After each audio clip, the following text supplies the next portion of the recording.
Good morning, all generation. Welcome, welcome. Sabihin niyo sa katabi ninyo, buti na lang pumunta ka ngayon. Umulan rin kanina kala namin. And we have a full house today. We are so happy to have you here. Before we do our minute mingle, let me just give a few Thanksgiving. No? If you have Thanksgiving, sabihin niyo po sa akin so we can share it because the Bible says we are to share whatever God has done in our lives. Amen? So we have a few graduates. We will be honoring them. Meron din, grabe. And some of them are really do well sa school. And also, yung youth and young pro, they went out for a retreat, and I think they had a good retreat. Thank God for safety and protection. Alam mo, palagi yung kinakabahan pag umaalis na gano'n, but God is with them. So thank God for that. And we'd like to thank the Lord. Unang-una para sa inyong lahat. Ngayon, we'd like to thank the Lord for you. We are really grateful. You are here because somebody prayed for you. And let's all stand, let's mingle for 1 minute, and just say hi to everyone before we pray. Yan.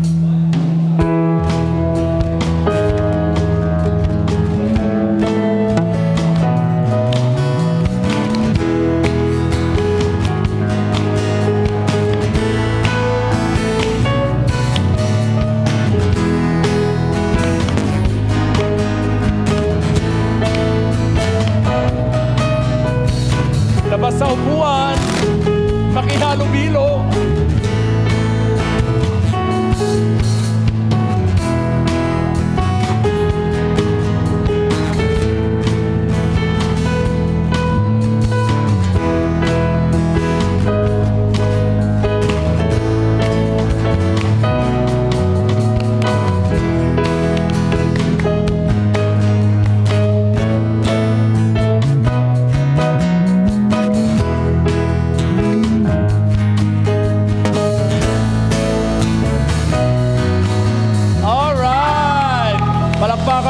Sa bawat isa, tayo po'y manalangin. Let's bow our heads, close our eyes as we go to the Lord in prayer. Lord, we thank you for your presence in this place. Katulad ng mga inawit namin kanina, you are our way maker, you are our miracle worker, you are all of that and more, and you are here with us right now. Salamat, Panginoon.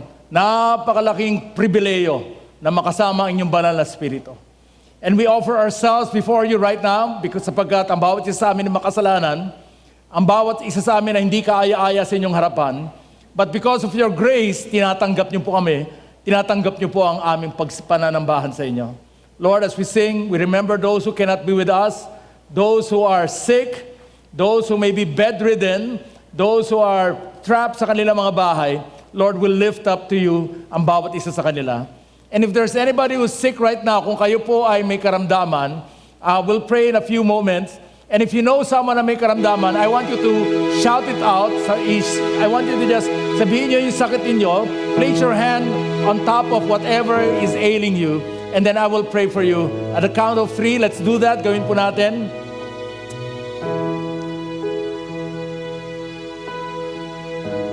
Father, in Jesus' name, we pray for healing sa bawat isa. Anumang karamdaman, anumang sakit, anumang pain, Father, in Jesus' name, we know you are our healer and you have not changed. Hindi po kayo nagbabago. You are the same today, yesterday, today, and forever. So we pray for healing upon us. Lord, we also pray for healing para sa aming bayan. Napakalaking kalamidad ang dumaan, pero ang mas malaking kalamidad ay ang corruption, ang mga leaders na walang pakialam sa kanilang mga constituents. Lord, have mercy on us, Lord. And as a church, we recommit ourselves to do whatever it takes to bring people to you, Lord. Sapagkat alam po namin ang pag-asa ng aming bayan ay kayo lamang. Salamat o Diyos sa lahat na nandito ngayon. As we bring the word, Lord, let your Holy Spirit fall upon each one. Fall upon me. May your word be preached, not just our own. And may we fully understand everything. Remove, Panginoon, lahat ng balakid para maunawaan namin ang inyong salita. In Jesus' name we pray, and all of God's people will say, Amen. Yan. Pahirap ng pahirap. Balang araw. Alright. Amen, amen. Sabihin niyo sa katabi niyo, Thank you for coming here today. So I'd like to greet all of you, including those who are watching us online. Talagang we are so happy that you can join us. And if you're online and you're on YouTube, make comments. Gawa rin kayo ng comments. We'd like to welcome all of you. So we'd like to thank the worship team. Ay, nawala na sila. Worship team, that was great, awesome worship. No? We love it. Yan. So we're doing a two-part series on great faith. Dalawang sermon today and then next week about great faith. Bago tayo magpatuloy, saan ka namamangha? Ayan. What impresses you? What makes you go wow? Sabi mo sa katabi, what makes you go wow? Sabi mo, what makes you go wow?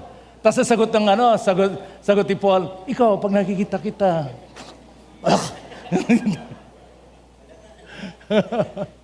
Alam nyo, pag may event sa church, tapos usually may kainan, sa tinatanong ko agad si Jeanette, anong pagkain? Yan, tapos sabi niya, Pastor, fried chicken, ganito. Talaga. Pero pag sinabi niya, meron siyang sasabihin na talagang palagi ako napapawaw. Jeanette, you know what it is? Ano yun? Menudo ng Imus. Pag sinabing Imus, menudo po ang pagkain sa next event. Wow! Hindi lang wow, minsan, 2 syllables. Wow! I love yung menudo dito sa Cavite. Ibang klase talaga. So, well, let me also share the last time I was truly impressed. Meron kaming post-marital counseling para sa mga kinasal natin ng mass wedding. So by the way, if you're married and you want to do that, ang ganda ng exercise na ginawa namin, we can gather about 5 couples per session and we can do just one whole afternoon just helping you find out nasaan ba tayo ngayon. Anyway, so post-marital counseling. Now, the wedding itself was spectacular. Sobrang galing. Thank you, Jeanette, Beach. Sino ba nagpakanta noon? Ikaw, no? Yan, no? Nung nagpapakanta si Levi, iba parang gusto nila na maghiwalay. Hindi. Ang galing. So, everyone who was part of it, ang galing. And then, pero yung post-marital counseling, which was led by Tintin, sila Jeanette doon, I got to hear, nandun ako sa likod, they were up front, so I got to hear their testimonies. Paano sila noon, at paano sila ngayon, at anong ginawa ng Panginoon sa kanya. At may katabi ako, yung katabi ko yung bata, isa sa mga anak, naglalaro nga ng games Laban nga kami, hindi. Naglalaro siya ng games. And it's found myself going, and you know me, I speak loud, di ba? I'm a very engaged audience. So when they were sharing testimonies, there was one phrase that always came out of my mouth. And the phrase was, oh wow. Somebody would share, I'll say, oh wow. Somebody would share, ganito kami ngayon. Noon, ganito kami. Sabi, oh wow, ganon. And I kept on saying, oh wow. Sabi ng katabi ko, bata, sabi niya, ano yung oh wow? Ganon. Because and you know me, I speak loud. Like if somebody's preaching or worship, I'll say, ano mang sinasabi ko? If I agree, I'll say, wow, tama yan. Or I'll say, yup. Or I'll say, yes. Or I'll say, amen. Usually, I'll say amen. Now, I'll tell you why I'm very vocal sa pagsabi ng amen. When you say amen, it means, so be it. Sa Tagalog, anong Tagalog na amen? Siya nawa. Tama ba? Parang ganun, no? In other words, I'm declaring, Lord, tama yung sinabi ni Pastor Vic, mangyari nawa sa akin. Amen. That's why I'm very vocal. Maingay na listener ako, no? So anyway, so I was listening to testimonies, and I realized, you know what makes me go, wow? Is to hear your stories kung paano tayo binago ng Panginoon. Lahat tayo may nakaraan Lahat tayo, hindi naman ganito tayo ngayon. Lahat tayo may nakaraan, meron tayong struggles. But to hear that God has done these things sa inyo, that makes me go, oh wow. Well, in the Gospels, pati si Jesus na pa-wow. 2 times talagang nag-wow siya. Hindi sa mga Hudyo na pareho silang pananampalataya, hindi sa mga Hudyo na lumaki sa ilalim ng mga turo ng mga guro at mga bihasa sa Biblia, namangha siya sa 2 taong hindi niya katulad, hindi niya kapananampalataya, 2 hentil who did not share the faith of Jesus. Today, we're going to look at one of them, and it's found in Matthew chapter 15. Matthew chapter 15. By the way, we're encouraging you to bring your Bibles because we will not put all of the scriptures there. We want to get into the habit of bringing our Bibles. Kung nasa gadgets nyo, that's fine. Pero we want you to get into the habit at kayo mismo ang nagbabasa. Amen po ba? Ayun. Kita mo, dalawa lang yung nag-agree. Alright. So, konting backstory before we read it. Alright? Are you ready? So, there was a huge debate between Jesus and the Pharisees. Na-trigger yung mga Pariseo. No, pag sinabi natin Pariseo, usually sila yung kontrabida. Hindi lahat ng Pariseo masama, pero usually sila yung kontrabida. Ang mga bida dito, si Jesus. Ang bida dito, yung woman, yung babae. Ang mga kontrabida dito ay mga disipulo at yung mga Pariseo. No? Pag sinabi ko yung word na Jesus, everybody say, yay! Yeah. Pag sinabi ko mga Pariseo, ano sagot nyo? Boo! Ganon. Mamaya. Okay? Ready? So, na-trigger sila kasi yung mga disipulo, boo! Ni Jesus, yay! Hindi sila naguhugas ng kamay. Yan yung story. Well, let me correct that. Hindi po to issue ng hygiene. Sabi ng mga Pariseo, hindi sila naguhugas ng sabi ng mga Pariseo, sabi ng mga Pariseo, hindi sila naguhugas ng kamay. Well, they were talking not about hygiene. They were talking about a ceremonial way of washing your hands before you eat. Pag pumunta ka ng Starbucks, yung mga employees, meron silang paraan kung paano maghugas ng kamay. Tama ba? Tayo, ganun lang eh. Konting, tapos ganun, no? So, sa kanila, the way they do it, meron silang pitchel. They will wash, malalagay ng tubig yung kanilang, what do you call this? Yung elbow hanggang baba. Then they would pour water, ganun. They would do that. And then, let me see, kasi talagang very technical. They'll pour water in the right hand and the left hand. They will rub the hands together, raise them to the chest level, and recite the blessing before drying their hands. Blessed are you, Lord, our God, King of the universe. So may blessing pa. And then, they dry their hands thoroughly with a towel. No, hugas sila. And that was the ceremonial way of washing hands. Can you imagine itong mga Pariseo? Boom. Pati yun pinapansin. Maliliit na bagay pinapansin. And they were triggered na nagalit sila. And Jesus argues with the Pharisees over ceremonial cleanliness. The gist of it was this. Jesus was not against personal hygiene. Ang problema, sabi ni Kristo, ang karumihan natin ay hindi yung panlabas dahil sa kinain o paraan ng pagkain, ngunit ang lumalabas sa ating puso. Sabi ni Jesus, hindi pwede yung pakitang banal lang, kailangan yung puso natin ay talagang sa Panginoon. So that was the main thing. And yung mga, let me also say, ceremonial way of washing hands, dagdag lamang ng mga Pariseo na yon, dagdag lang ng mga Pariseo yon, at hindi yung biblical command. At yung mga Pariseo palagi naghahanap ng kamalian. Ang hobby nila ay magpuna ng mga bagay na sa kanilang mata ay mali. Tapos medyo perfectionist pa. The problem was, they were performative. Everybody say performative. Ang spirituality nila ay panlabas lamang, pero yung puso nila ay madumi. Ang ritual sa kanila ay mahalaga, pero sabi ni Jesus sa kanila, Matthew chapter 15 verse 8, these people honor me with their lips, but their hearts are far from me. Now, before we continue, we can be that also. I can preach here, pero totoo lang may galit sa puso ko. I can sing, we can sing, yet ang puso natin ay mahalaga. And we can be there, we can be worshiping, yet our hearts are not right with the Lord. Once again, you hear all the pastors reminding us, ang mahalaga sa Panginoon ay ating puso. You see, there are some people who like to bring down others. Mamaliitin ka para sa mata nila, sila yung lumalaki. Totoo hindi. Nung youth ako, grabe ka nang makareact. Nung youth ako, yeah. That was 10 years ago, 20. Nung youth ako, I led Bible studies sa Antipolo. So bundok na Antipolo. And we would be wearing rubber shoes, jeans, t-shirt, kasi nga bundok. One time, may sumalubong sa amin, obviously, mga pastor sila.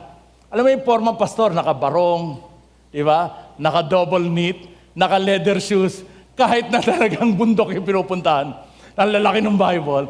Tapos may hawak rin kami yung Bible. Kaya sabi na, mga kapatid, sabi na gano'n, kapatid, atin ba kayo ng Bible study? Sabi ko, hindi po, magli-lead po ako ng Bible study. Sabi ko gano'n. Tapos nakangiti ako, kasi kapwa manggagawa. Sumimangot yung isa, ikaw, iho, magli-lead ng Bible study? Umuwi ka muna, magbihis ka. Wow, grabe. No? Tapos pinagalitan ako na dapat yung aking pananamit ay dapat maayos, dapat angat, gano'n. Sabi sa kanya, teka, pastor, gusto natin angat tayo, pero di ba si Jesus, yung pananamit niya ay katulad lang ng mga kausap niya? That day, kasi talagang totoo lang, parang napahiya talaga ako noon eh. That day I said to myself, pag ako nagpastor, bawal ang dress code. Come as you are. Hindi masamang magbihis, pero kung meron pupunta dito, hindi siya bihis, tanggap po natin sila. And all of God's people will say, Amen. So meron lang mga bawal. Bawal kung babae ka, nakaslit ka hanggang dito. Bawal yon. Tapos yung blouse mo, hindi yung medyo bawal yon. Tapos ang pinakabawal dito, pag si JR, yung kanya sapatos, mas maganda sa akin, bawal yon. Mabuti na lang. Ano? Kasi mas maganda yung rubber shoes niya sa akin eh. Yan. So these people honor me with their lips, but their hearts are far from me. So, we too have our own sets of rules and expectations. May expectations kung paano gumalaw ng Kristiyano, paano manamit. I remember the first time I preached, I was so excited to preach in church. And my mother was there. Tapos nagpa-forward pa ako, dami nag-forward, people were crying.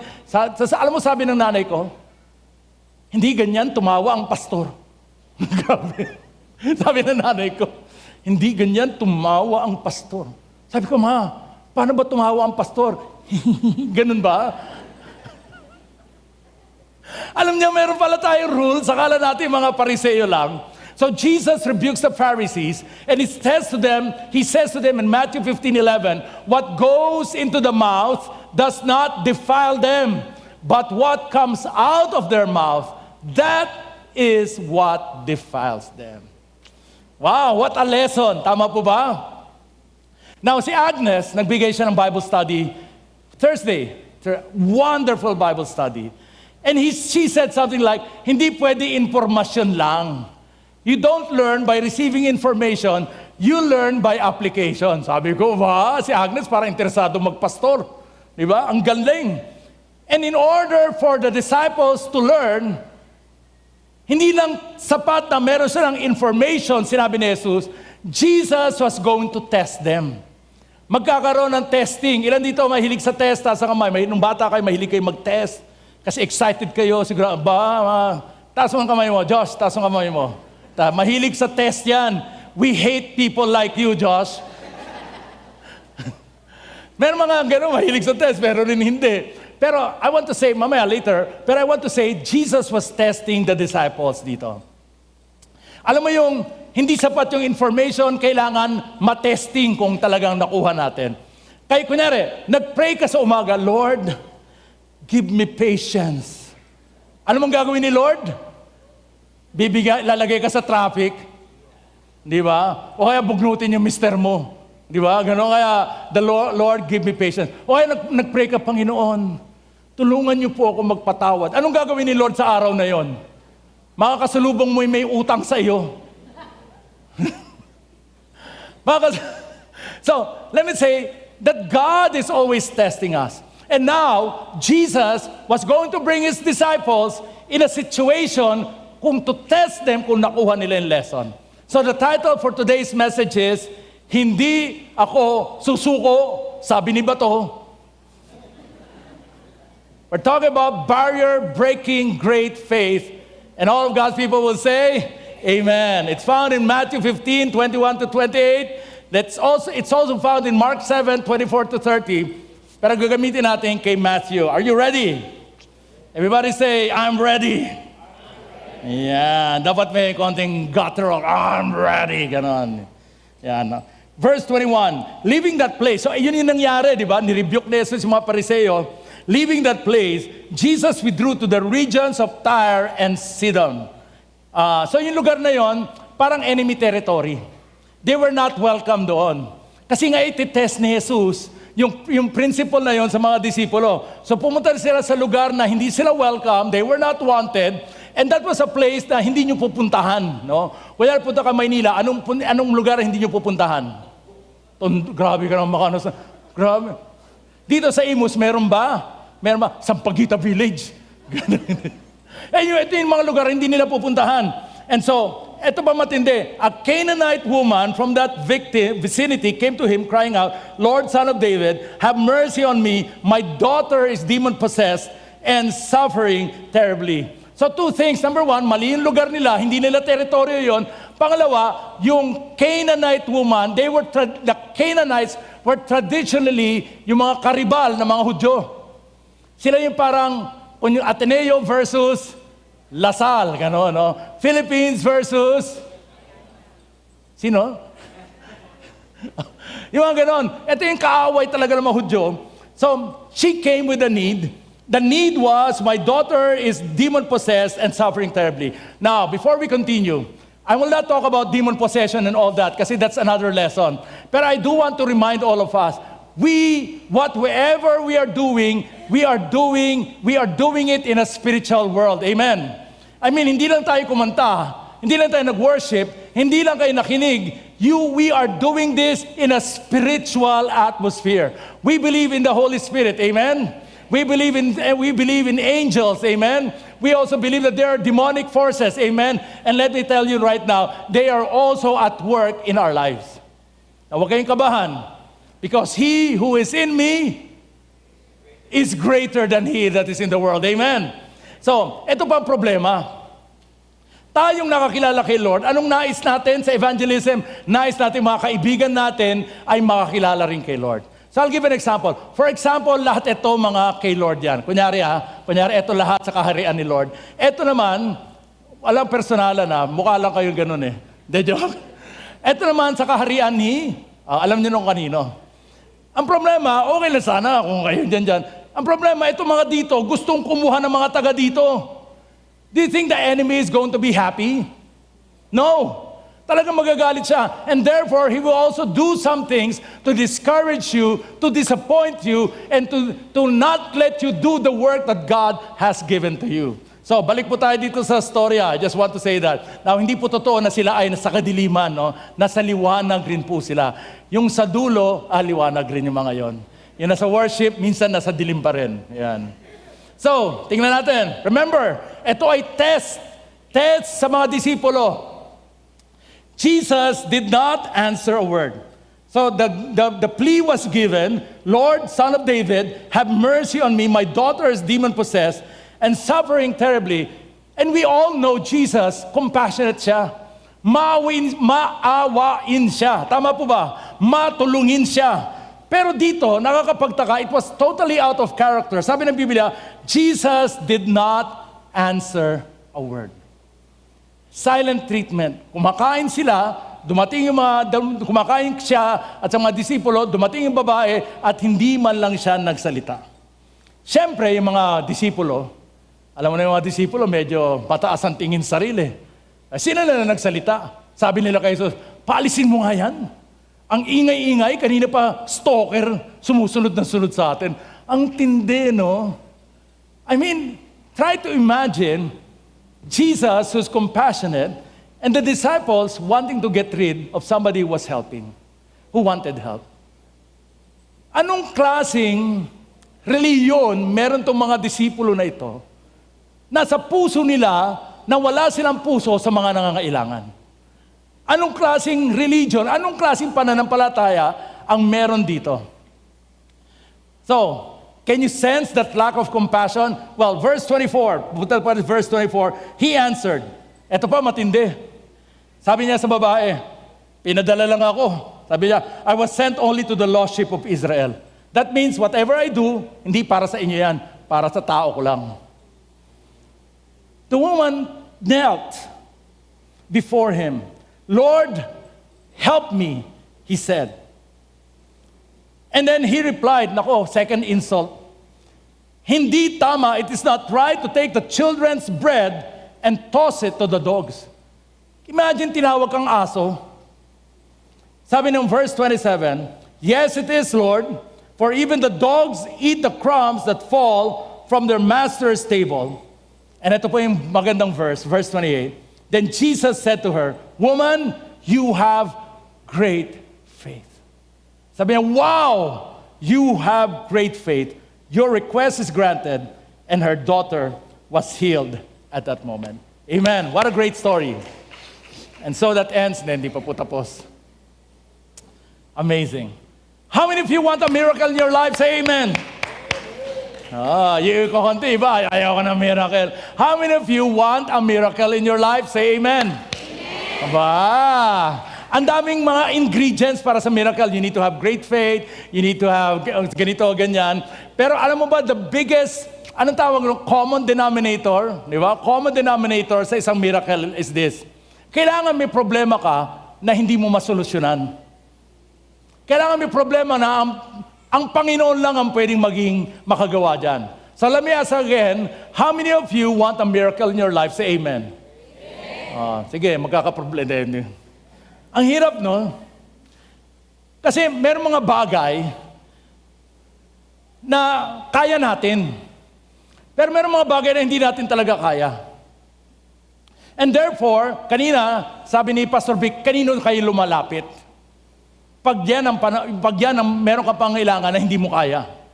Well, this is how God answers prayers. Let's put it on the screen. This is how God will answer prayers. There were basically 1, 2, 3, 4, 5. 5 ways that God answers prayers. Sometimes, ang sagot niya ay, yeah, now. Now na. No? Nalangin ka, binigay agad. Di ba? Minsan, ang sagot niya ay, not now. Yan. Later. Minsan, ang sagot ng Panginoon ay, there's something else. I will not give that to you, I will give you something else. Minsan, ang sagot ng Panginoon ay, eventually. Medyo masakit yung eventually, kasi eventually sa langit na yun eh. Ngayon may sakit ka, hindi pagdating mo ng langit, bigla kang buo. So yan yung eventually. And then finally, sabi ng Panginoon kay Paul, yes, you have this thorn in the flesh, but my grace will be sufficient for you. So yan ang paraan para sumagot ang Panginoon. Now, minsan, God will heal you. Sabi ng Biblia, or will do a miracle, sabi ng Biblia, because, sabi ng Biblia, according to your faith. Matthew 8:13, sabi niya sa centurion, let it be done to you as you have believed. Luke 7:50, Jesus tells the woman, your faith has saved you, go in peace. Mark 10:52, Jesus tells the blind man, your faith has made you well. Minsan, according to your faith, naniwala ka, pero minsan, hindi mo nga hinihingi, pero ginawa pa rin ng Panginoon. Remember the crippled man doon sa pool of Bethesda? The crippled man did not even ask Jesus for healing. He did not even know who Jesus was. Hindi niya kilala. But Jesus approached him and said, do you want to get well? And Jesus healed him. Minsan, like, naalala niyo yung eksena sa Garden of Gethsemane? Na nandun yung mga disipulo, nandun si Jesus, tapos dumating yung army para huliin si Jesus, nandun si Judas, at dahil si Judas ay Judas, diba, hinalikan niya si Jesus. Naalala niyo yung ginawa ni Pedro? Anong ginawa ni Pedro noon? Naalala niyo, anong ginawa niya? Kumuha siya ng itak. Tapos, talagang, ito si Pedro, impulsive, no? 1,000 yung kalaban mo, tapos meron kang dalang kutsilyo. Ganon. So, slice niya yung ear ng isang servant. You know what Jesus did? He picked it up and put it back, and the servant was healed. The servant never asked for it. The servant had no faith for that. Pero God still healed him. Now, I want to say this, napakahalaga. Kasi minsan ganito tayo, Panginoon, bakit hindi niyo sinasagot ang akin?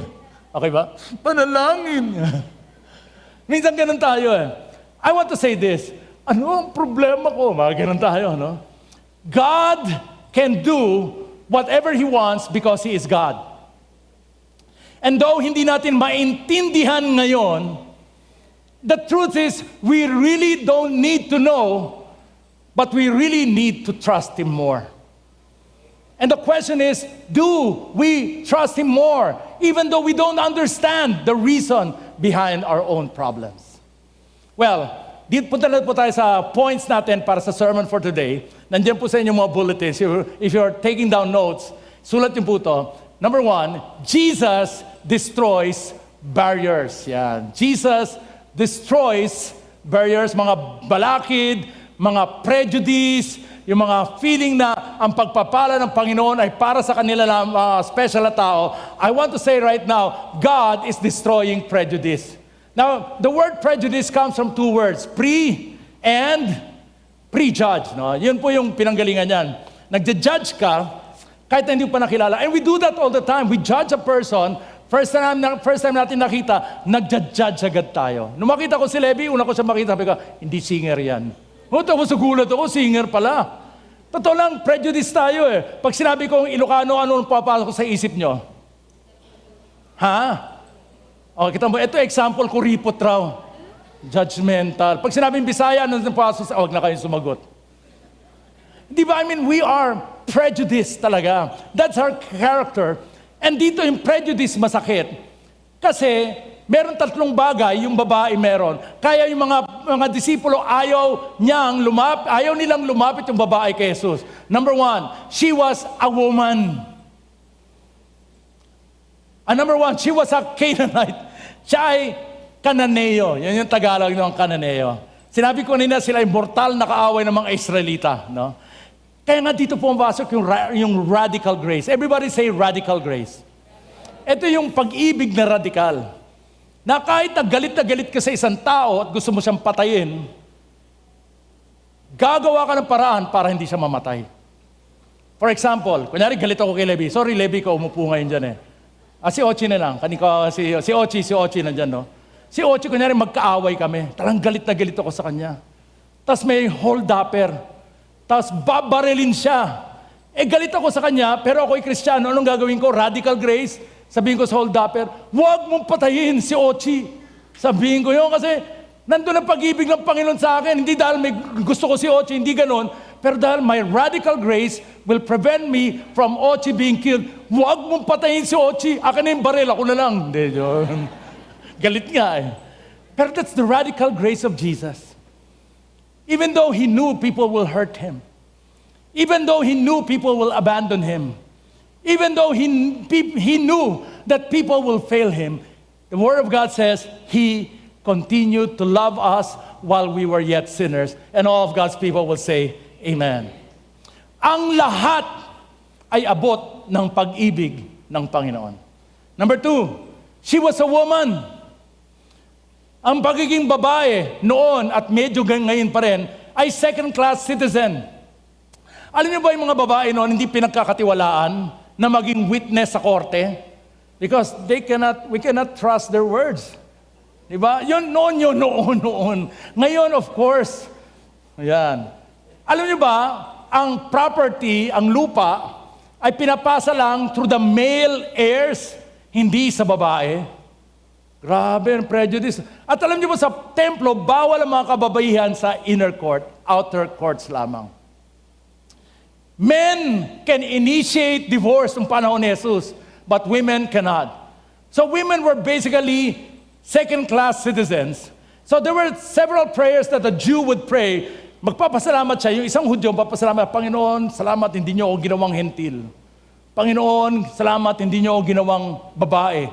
Panginoon, salamat, hindi niyo ginawang aso. Grabe talaga ang prejudice noon.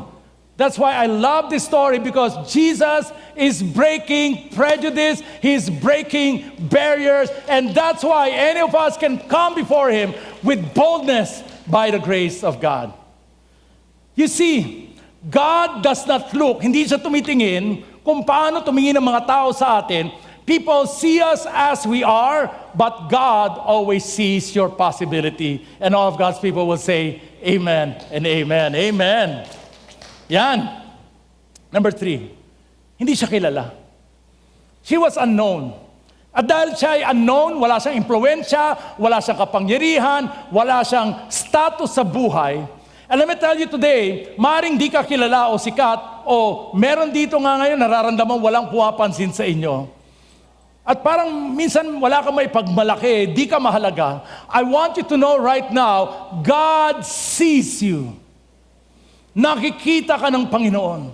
Nakikita niya ang kalungkutan mo, nakikita niya ang rejection na nararamdaman mo. God sees you. And let me assure you, in this world, that is all that matters.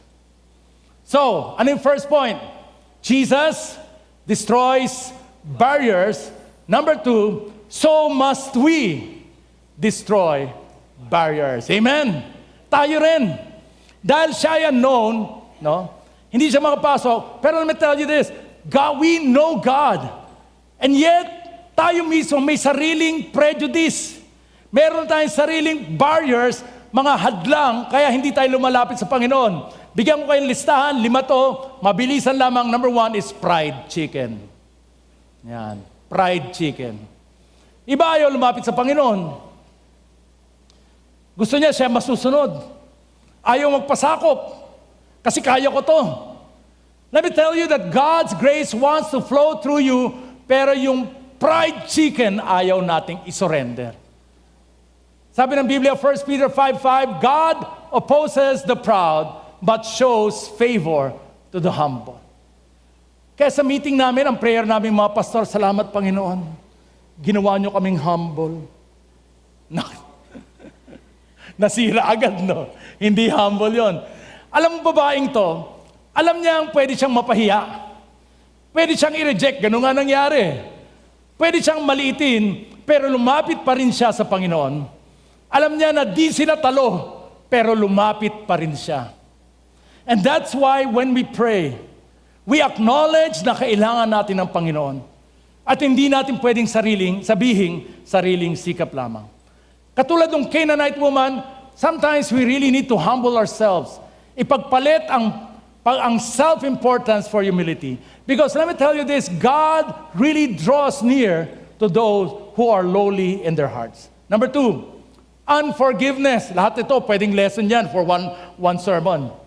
Unforgiveness. Let me just say, ang bitterness, unforgiveness, nagiging isang malaking hadlang ito for the mercy of God and also hadlang sa ating mga dapat gawin. Sabi ng Biblia, Mark 11:25, when you stand praying, if you hold anything against anyone, forgive them so that your Father in heaven may forgive you of your sins. Wow! Napakatindi. I want to say this because this is so important. It's not in the points, but you may want to write this down. Forgiveness does not excuse the past. Masakit talaga yung nangyari. It does not gloss over it. Hindi sinasabing hindi mahalaga yung nangyari sa atin. Forgiveness does not excuse the past, but it unlocks our future. Amen. When we learn to forgive, hindi natin makakalimutan yung nakaraan, pero ito yung ibig sabihin ng forgetting. Forgetting means we will not use the past against us anymore. And all of God's people will say, amen.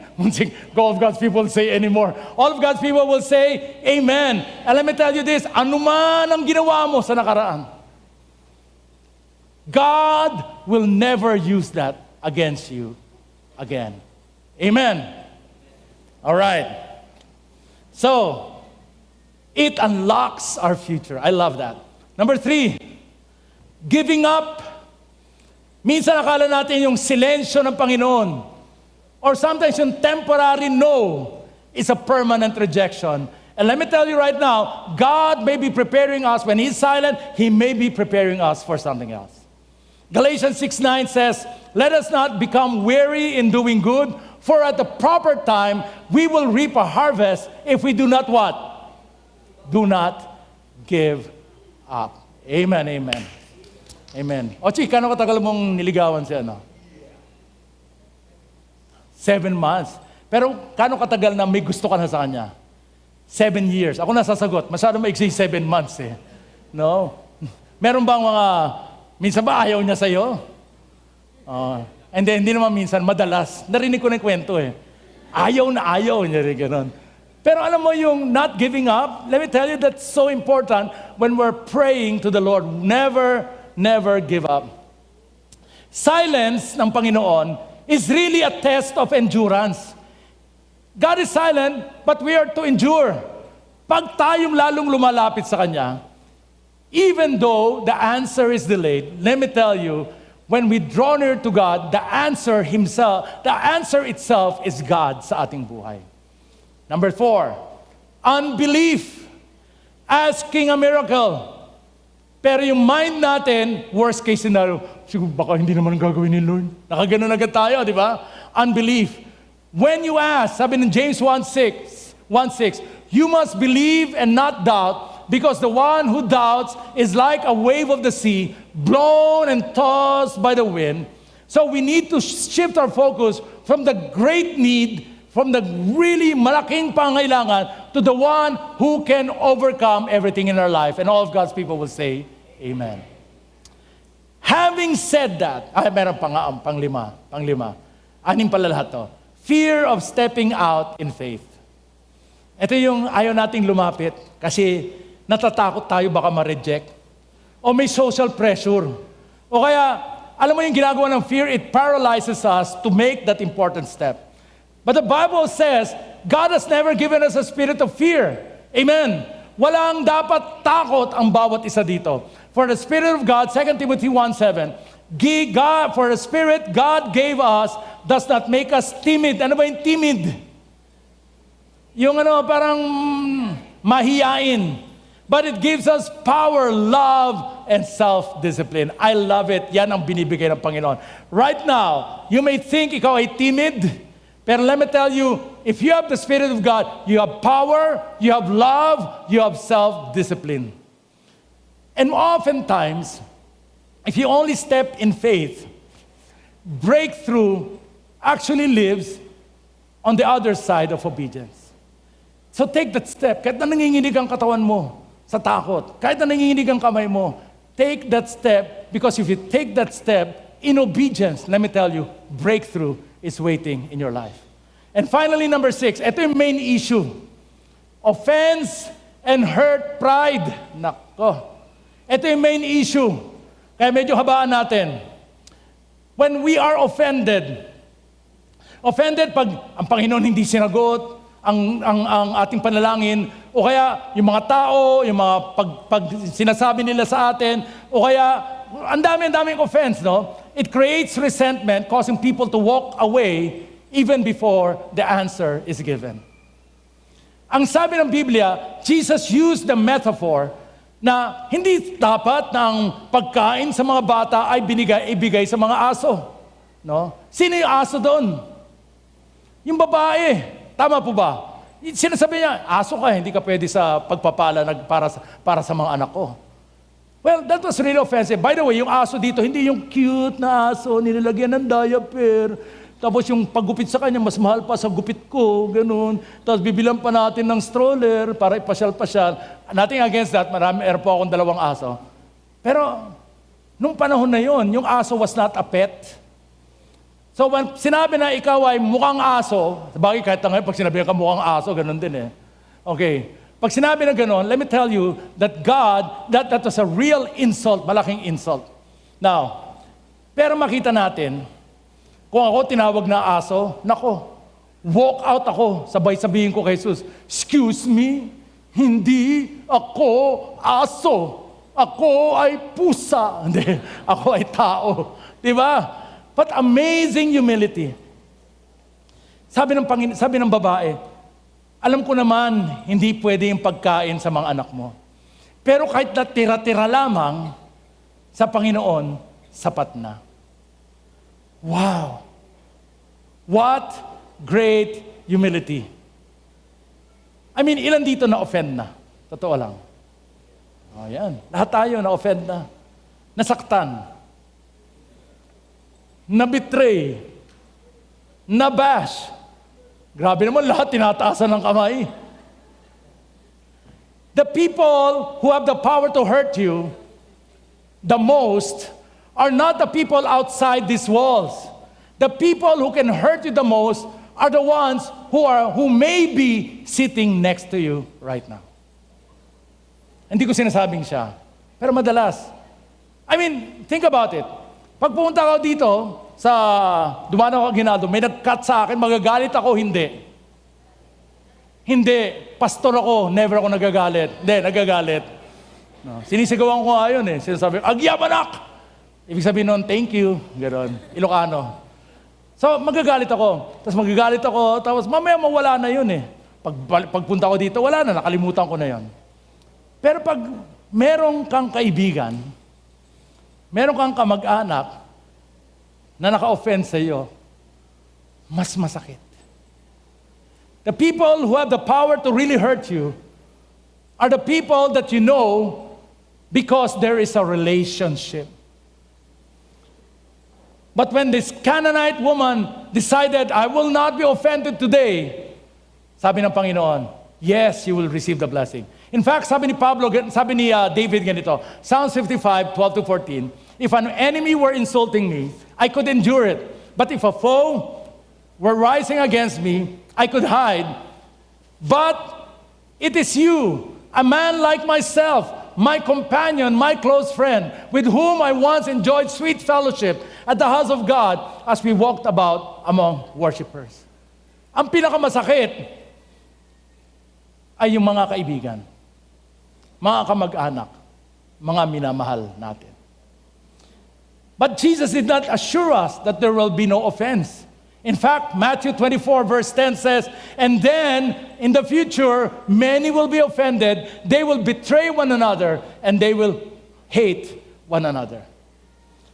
Once again, sabi ko, ito po ay test. And let me tell you today, God is always testing us. But the test, let's read it together, basahin po natin sabay-sabay. The testing is not because Jesus wants to know. Alam na niya. Alam niya kung paano tayo mag-respond. The test is for us to know who God is and who we really are. So, we can make the necessary adjustment by the grace of God. Amen. Balikan natin eksena. So, ito yung babae. Jesus looks at the woman, says, verse 26, review lang natin konti. It's not right to take the children's bread and toss it to the dogs. And then he goes, verse 27, yes, it is, Lord. She said, even the dogs eat the crumbs that fall from their master's table. Everybody say, amazing. This woman refused to give up. This woman refused to be offended. She cannot receive no because she is sure that Jesus was her only answer. I'm going to show a video. I hope it's there. We'll show a video of a person who was born with all of difficulties, yet he perceived. We have about 3 minutes for this video. Let's show it right now.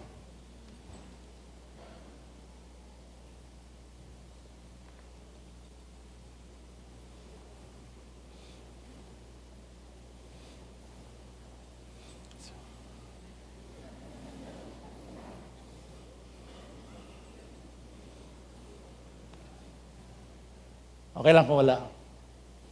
Okay lang, no? I can show it later. Okay, which brings us to the next point. Number 3, approach the throne of God boldly. Nothing ventured, nothing gained. Tagalog po niyan, kung hindi mo susubukan, hindi mo malalaman. Amen? Because there are people who have said in our lives, hindi para sa iyan. Don't quit. May nagsabi, sayang lang oras mo dyan. Don't quit. O kaya sabihin nila sa'yo, ay nako, wag mo nang pilitin. Don't give up. Or may magsasabi sa'yo, wag ka nang umasa. Never give up. Verse 28, pati si Jesus na pawaw. Then Jesus said to her, woman, you have great faith. Your request is granted. And her daughter was healed at that moment. I want to say right now before we end, God, hindi siya manhid. Hindi siya walang magawa. He never says, hindi ko alam ang gagawin ko. Hindi siya nagugulat. And that is the reason why we worship. When we worship, we are reminded who God is sa ating buhay. And we can renew that faith sa Panginoon. We can be reminded who God is. We can be reminded who we are. Ephesians chapter 1, verse 18. Ito yung panalangin ni Pablo. Ito rin yung panalangin ko para sa inyo. I pray that your hearts would be flooded by light, so that you can understand the confident hope that He has given to those that He called. Ano yung pag-asa natin? Anong klaseng pag-asa? Confident. His holy people who are His rich and glorious inheritance. Sino raw kayo sa mata ni Pablo? You are what? Holy people. Mayaman at merong mamanahin sa Panginoon. Verse 19, I love this. I also pray that you will understand the incredible greatness of God's power for us who believe in Him. Ang power na ito, sabi niya, is the same mighty power, verse 20, that raised Christ from the dead and seated Him in the place of honor at God's right hand in the heavenly realms. This power, if this power can raise the dead, let me tell you, He can raise your life. And all of God's people will say, Amen. Worship team, come up. Ito po instructions ko. Alam ko, this is not our usual practice. Pero katulad ng Kananeyong ito, let's take a step of faith. She had the courage to take a step of faith, lumapit kay Jesus. Today, I'm going to ask you, if you're going to give your life to Jesus, come forward, and we want to pray for you. Later on, meron po tayong counselor sa likod. They're waiting for you to pray with you. If you're burdened, feeling hopeless, needing a miracle right now, feeling so alone right now, you're confused, you're afraid of the future. Maybe meron dito may kasalanan, gusto mo nang mawala at hindi mo na balikan, whatever need, maybe whatever it is, come forward as the worship team is singing this song. And when you're coming forward, pag kayo lumalapit sa harapan, sing along with it. Sing as if your life depends on it. Come forward, stay here, manalangin, and then go back to your seats. Just say, Lord, ito po yung aking pangailangan. I approach your throne of grace. Receive it. Help me, Lord, sa problemang ito. And then if you need more prayers, the pastors will make themselves available. The leaders will be here. If you're a life group leader, if you need somebody to pray for you, just raise your hand. Somebody will go to you. Worship leader, life group leader, mga leaders, mga staff and pastors. If you see somebody's hand is raised, go to them, bring them outside. Just do a quick prayer for them. As we sing this song, you see, oftentimes, sabi ng Panginoon, bring your burdens to me. Bring your burdens to me. Speak life over your burden. Speak Jesus over your burden. That is our song for today. So come forward as the Lord is leading you. Alam ko yung nasa likod, nasa taas, pwede rin po kayong bumaba. If you need prayers, we will be available for you. Let's all stand. Our Father in heaven,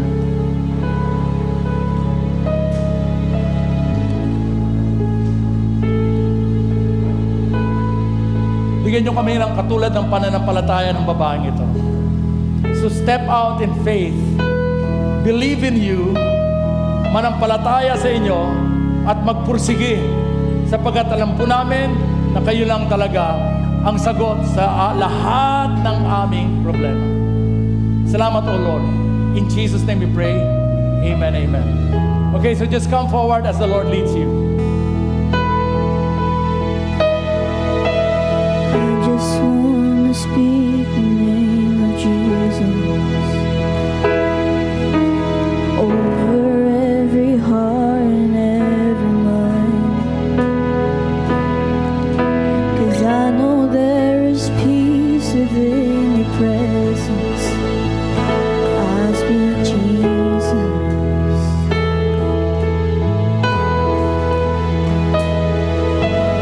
I just want to speak the name of Jesus till every dark addiction starts to break,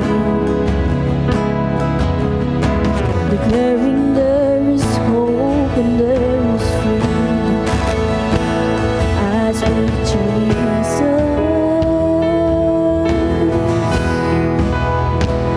Your name is power. Your name is healing. Your name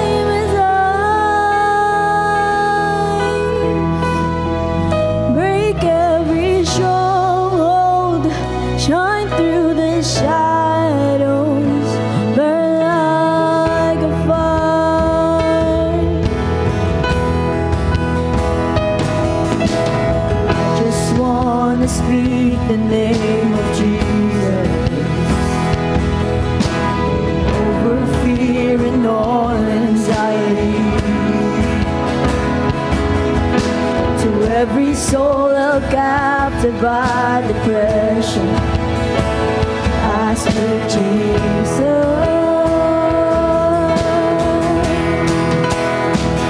Your name is power. Your name is healing. Your name is life. Break every stronghold. Shine through the shadows. Burn like a fire. Your name is power. Your name is healing. Your name is life. Break every stronghold. Shine through the shadows. Burn like a fire.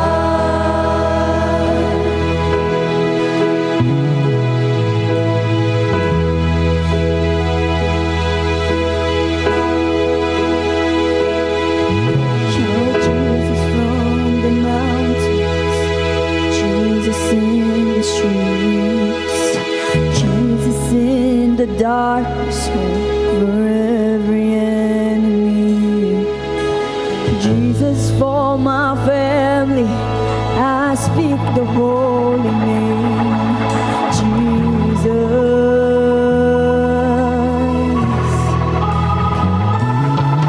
Shout Jesus from the mountains, Jesus in the streets, Jesus in the darkness over every enemy, Jesus for my family. I speak the holy name, Jesus. Your name is power.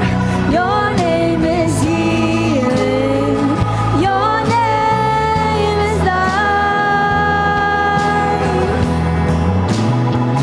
Break every stronghold. Shine through the shadows. Burn like a fire. Your name is power. Your name is healing. Your name is life. Break every stronghold. Shine through the shadows. Burn like a fire. We shout Jesus.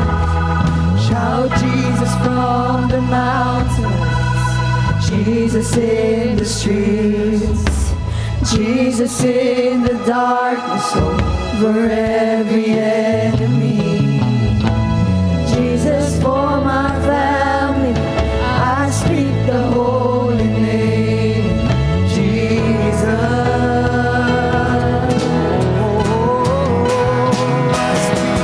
Shout Jesus from the mountains, Jesus in the streets, Jesus in the darkness over every enemy, Jesus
pag-ibig nyo will remain sa amin po. Kahit na kami, hindi namin pwedeng pigilin ang pag-ibig nyo. At dahil alam namin yan, anuman pangailangan namin, pwede namin ilapit sa inyo. And in the name of Jesus, Lord, even as we go home, start, Lord, by your mercy, by your grace, start, Lord, answering those prayers. Thank you, Lord. Thank you, Jesus. In Jesus' name we pray. All of God's people will say, Amen, amen.